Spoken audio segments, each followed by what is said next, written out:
Gauri Suryavanshi, S मराठीमध्ये आपलं स्वागत। वळूया आजच्या बातमीकडे। नांदगाव नगर परिषद मुख्याधिकारी यांना सकल धनगर समाजाच्या वतीने निवेदन देण्यात आलंय।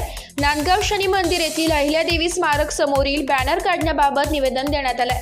दिनांक 25 सप्टेंबर रोजी नांदगाव शहरातील शनी मंदिर येथील नगरपालिकेच्या उद्यानातील पुण्यश्लोक राजमाता अहिल्यादेवी होळकर यांच्या स्मारकासमोर बॅनर लावले जातात।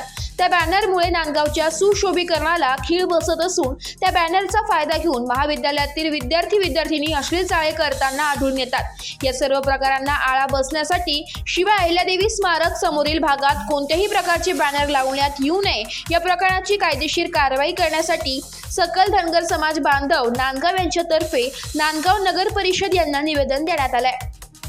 आज नांदगाव तालुक्यातील सकल धनगर समाजातर्फे नांदगावच्या नगरपालिकेच्या मुख्याधिकाऱ्यांना एक निवेदन देण्यात आलं। त्या निवेदनाचा आशय असा होता की नांदगाव तालुक्यातून 40 वर्षापासून एक मागणी जोर धरत होती की पुण्यश्लोक अहिल्यादेवी होळकर यांचं स्मारक होण्यात यावं।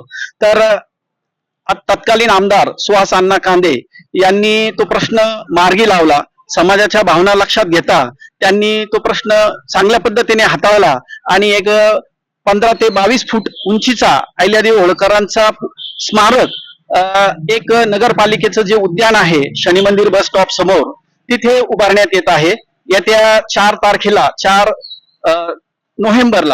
ऑक्टोबरला तिथे मोठ्या स्वरूपामध्ये तो स्मारकाचा पूर्णकृती सोहळा होणार आहे। तर त्या अनुषंगाने नांदगाव शहरातील सर्व प्रकारचे वाढदिवसाचे राजकीय बॅनर त्या नगरपालिकेच्या गार्डनच्या तिथे लागत असतात। त्याच्यामुळे एक सौंदर्याला कुठेतरी खीळ बसते आणि दुसरं महत्वाचं की त्या बॅनरच्या आडून महाविद्यालयीन विद्यार्थी आणि शालेय विद्यार्थी नको ते चाळे करत असतात।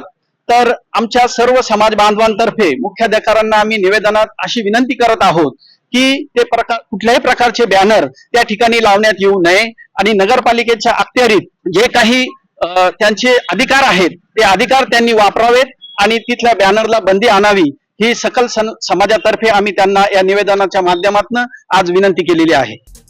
एस मराठी न्यूज साठी प्रतिनिधी विजय बडोते, नांदगाव। अशाच नवीन ताज्या घडामोडी जाणून घेण्यासाठी आमच्या एस मराठी न्यूज चॅनलला लाईक करा, शेअर करा, सबस्क्राईब करा आणि बेल आयकॉनला क्लिक करायला विसरू नका।